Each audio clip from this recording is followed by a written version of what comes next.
Oh, darn it, I wish it was one. All right.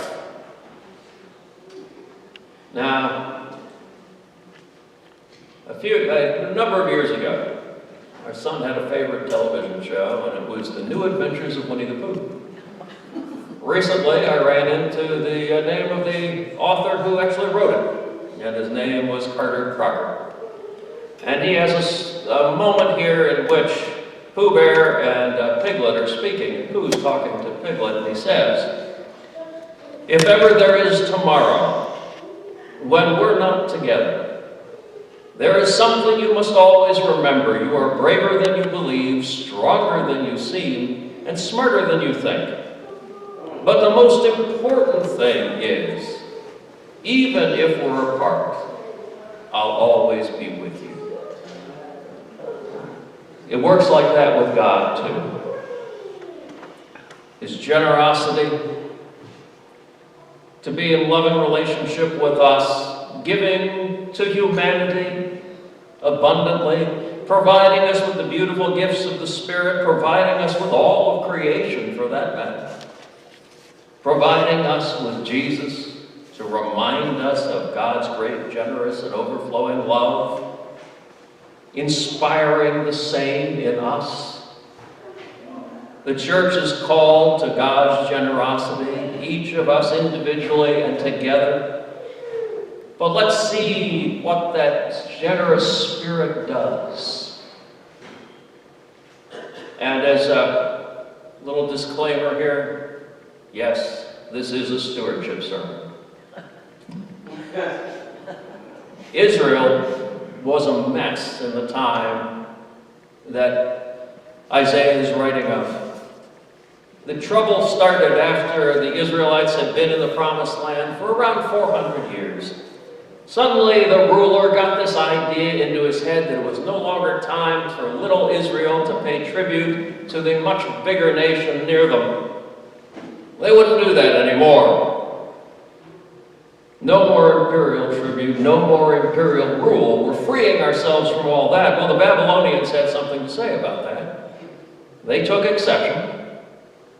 And Jerusalem and the temple were destroyed in the process. The king was given the boot.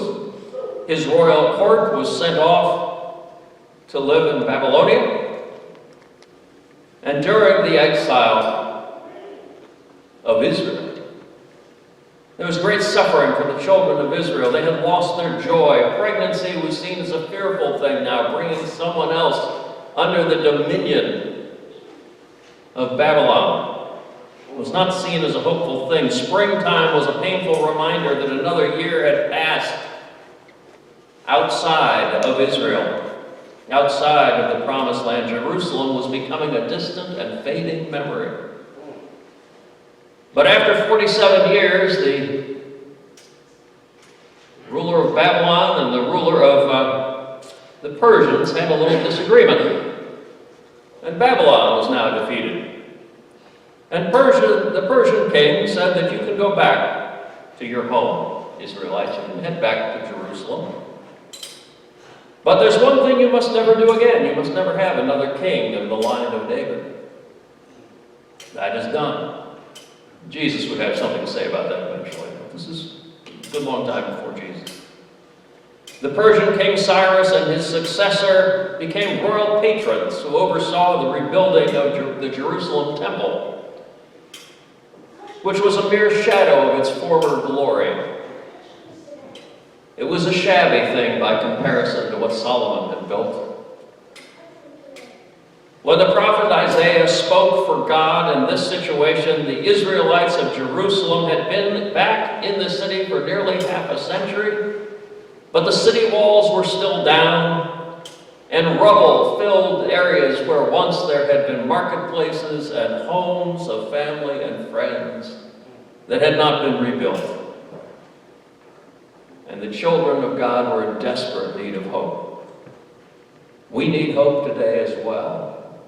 I was writing this on Thursday, and as I was writing it, over the news came the terrible story of another school shooting. this time at Saugus High School in Santa Clarita, California.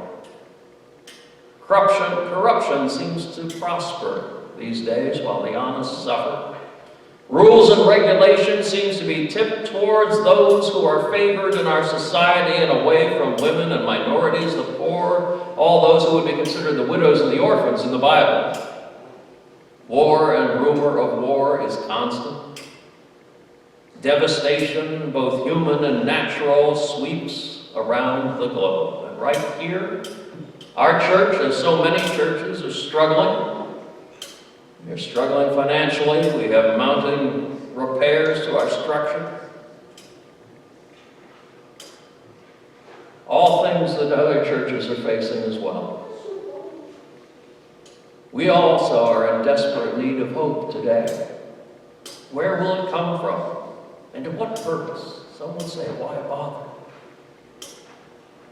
Let's look at Isaiah's prophecy together. God, in God's generosity, will be creating, says Isaiah, a new heavens and a new earth where the old problems and troubles will all be forgotten. This will be a place of gladness where people will rejoice forever at what God is creating. The new Jerusalem will be a joy. Weeping will be done. Distress will be gone. Infants will die no more. Back in this day, you had to have many children if you hoped to have a few reach adulthood. It was so terrible. People who reach the age of 100, as we talked about too today, they will be considered young in the New Jerusalem. People will be as long-lived as long-lived trees, if you can imagine that. Oh, the children of Israel will build homes and they will live in them and nobody will take them away. They'll plant vineyards and crops and they'll enjoy the fruits of their labors because no one will dispossess them. They will long enjoy the works of their hands. They will never labor in vain, and they will have children who are free of calamity. They will be blessed by God. And when they call out to God, those children, before they're even finished, God will have answered them. And it will be a time of the peaceable kingdom. There will be no more predators, no more prey in animal or human form. Best of all, God's people will be a delight. God will rejoice in Jerusalem and delight in God's people. It's a beautiful vision, brimming with hope.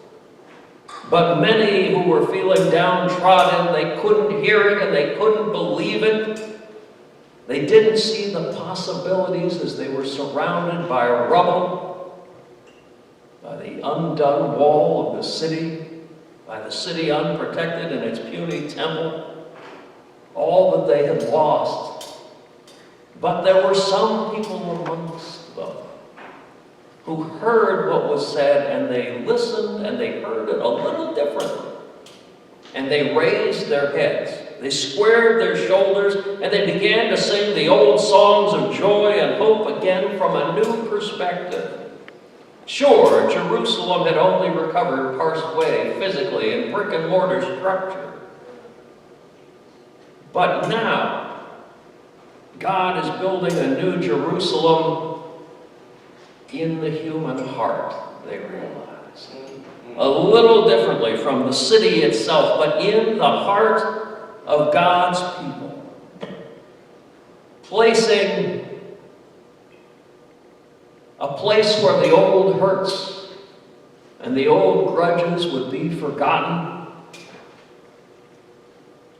Where the idea of taking someone else's stuff as their own, as had the Israelites when they moved into the promised land, that would happen never again.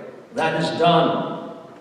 In the New Jerusalem, there'll be empathy for those who have been conquered and displaced, as the people of Israel had come to know all too well in Babylon.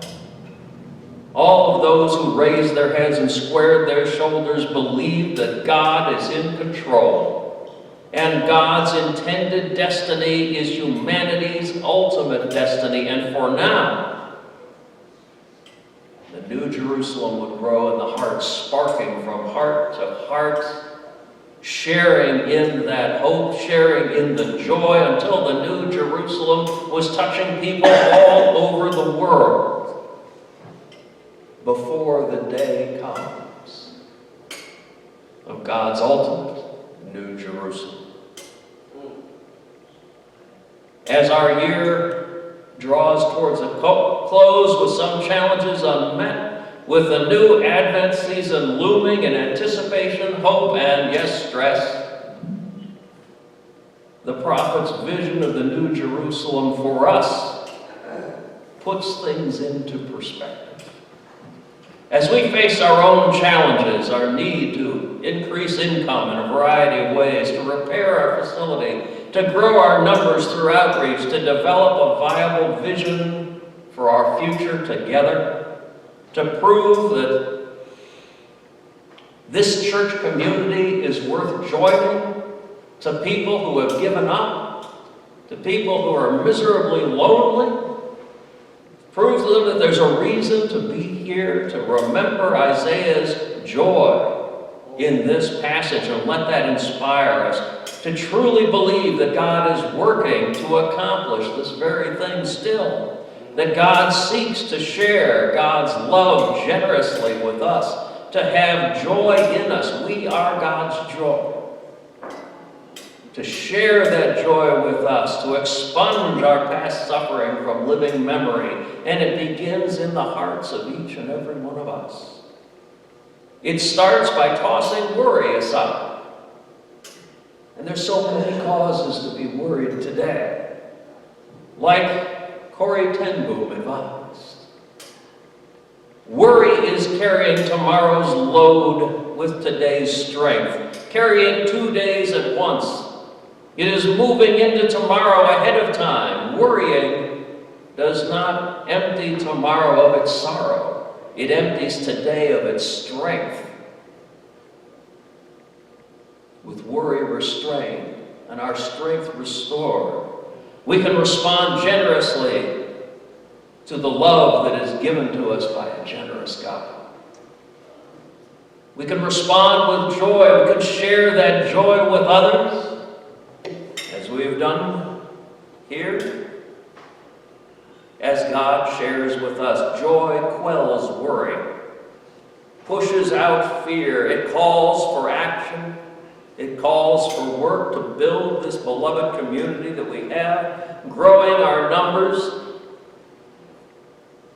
of people who believe deep in their hearts in the spiritual New Jerusalem first and are willing to work for it. It begins with a commitment to give our offering every week to the church, securing a place for all to learn, to support each other, to discover the ways in which God in Jesus is leading us, to listen to the still small voice of the Holy Spirit outside of the busyness of the day, as we're called to meaningful service. It leads us fearlessly to trying new things, new ways to worship, new ways to serve, to outreach, addressing issues of the world that we know aren't giving us or God any joy at all. We can work to expunge the dog-eat-dog attitude of this world, replacing it with the peaceable kingdom. Working for a world of generosity, mutual support, eliminating the predator-prey relationship amongst people. It's calling us out for ways of living equally with all, and asking us to call out the ways in which we can't right now, the ways the system is stacked.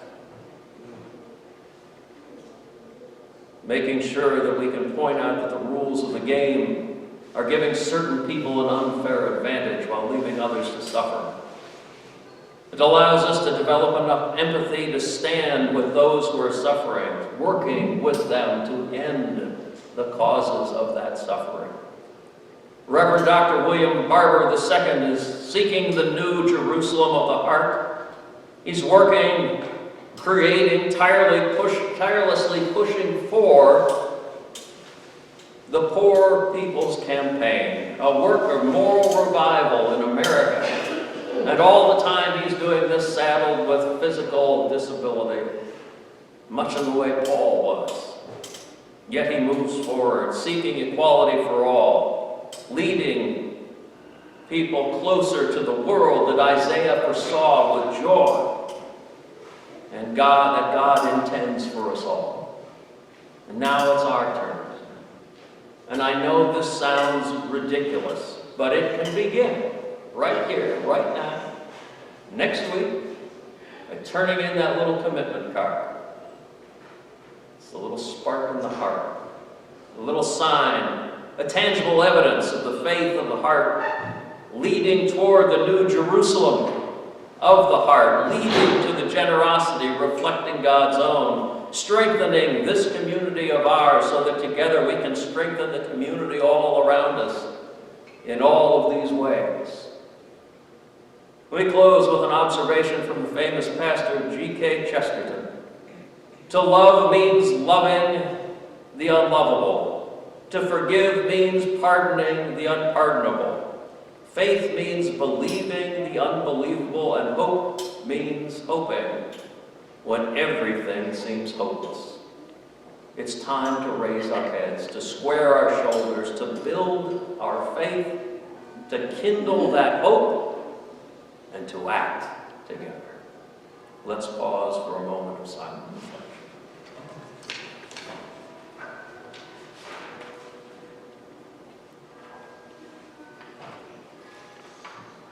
Amen. Please rise for our hymn of